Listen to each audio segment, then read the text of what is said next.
Welcome to the deep dive.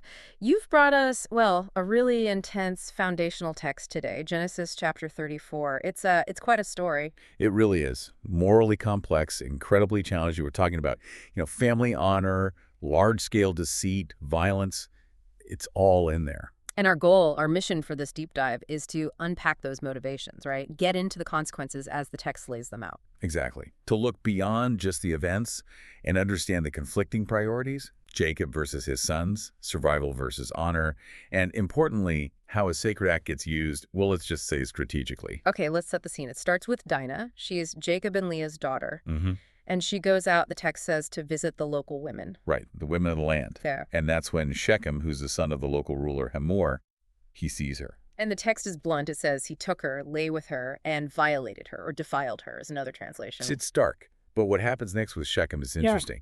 The source says that even after this act of violence, this defilement, his soul, his heart was drawn to Dinah. He loved her after that. That's what it says. He loved the young woman and spoke tenderly to her. And immediately he goes to his father Hamor and says, basically, get me this woman as my wife. Wow. Okay, so it wasn't just a hit and run kind of thing in his mind. He wanted to make it permanent, legitimate. It seems so. He wanted to integrate her into his life, albeit starting from a place of violence. Meanwhile, Jacob hears about it. And what does Jacob do? He holds back, waits. He doesn't act until his sons, who are out with the livestock, come back. They're the real sort of muscle and decision makers in this situation, it seems. Okay, so the sons return, they hear the news. How do they react? Oh, it's explosive. The text says they were shocked and furious, deeply grieved and very angry.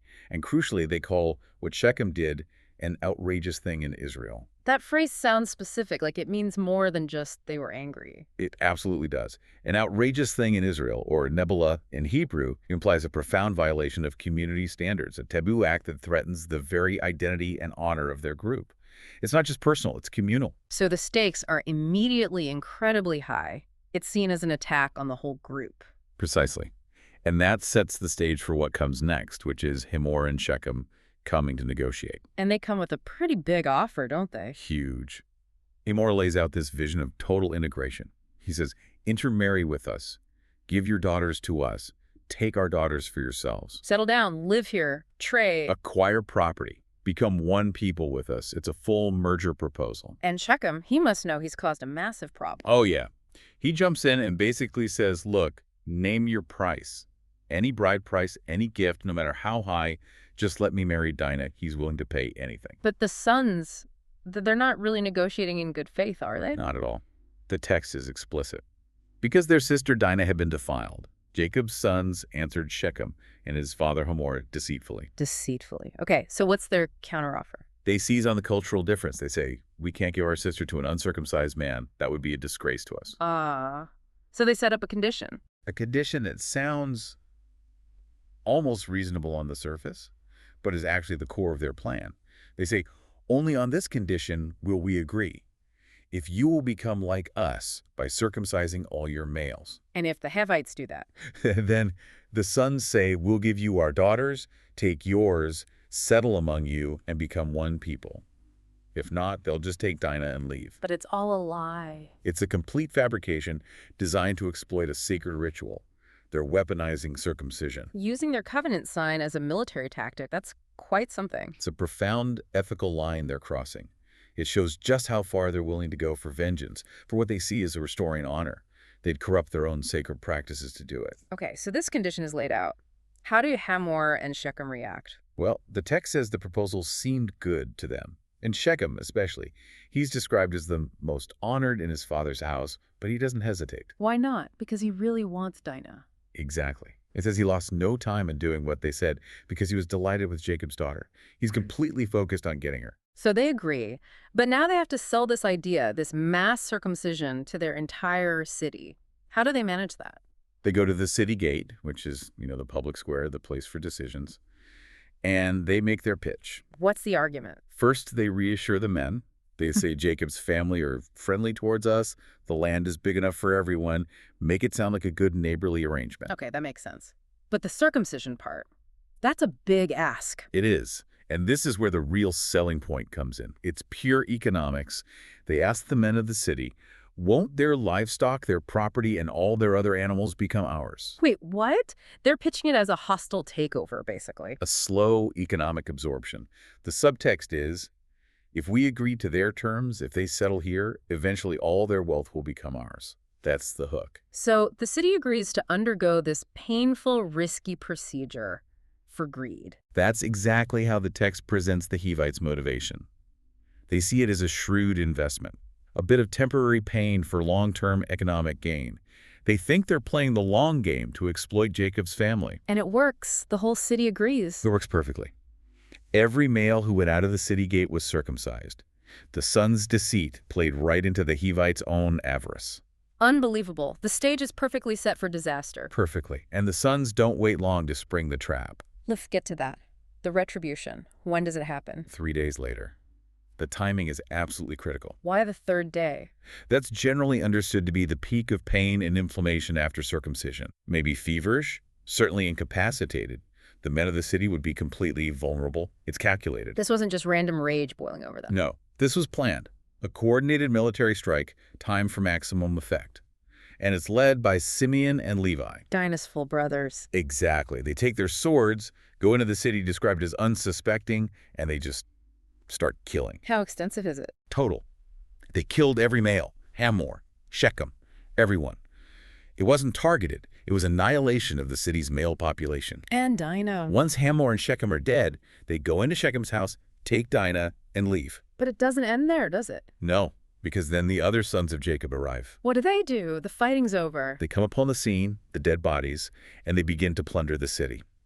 The text explicitly says they looted the city where their sister had been defiled. So first vengeance, now profit. Absolutely. The motive shifts, or perhaps expands. It details what they took. Flocks, herds, donkeys, everything in the city, everything in the fields. Wow. And more than that, all the wealth and all the women and children. They were taken captive. Everything in the houses was seized as plunder. So it went from avenging Dinah's rape to wiping a community off the map and taking all their possessions and people? It's a complete conquest operation. If you think about the context, a small clan trying to survive this acquisition of wealth, resources, livestock, and people, including captive labor. It's a massive strategic windfall, however brutal the means. Which leads directly to the final confrontation, right, between Jacob and his son. Yes, Jacob is absolutely furious. But listen to why he's furious. It's not about the morality of the massacre. Not primarily, no.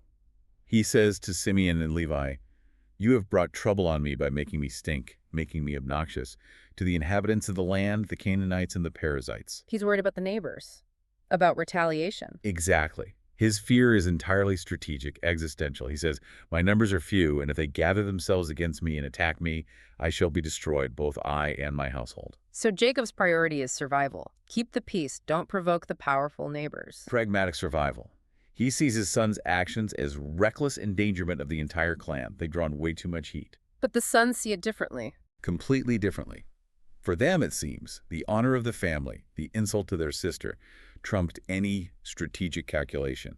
Their perspective is rooted in that fierce honor code.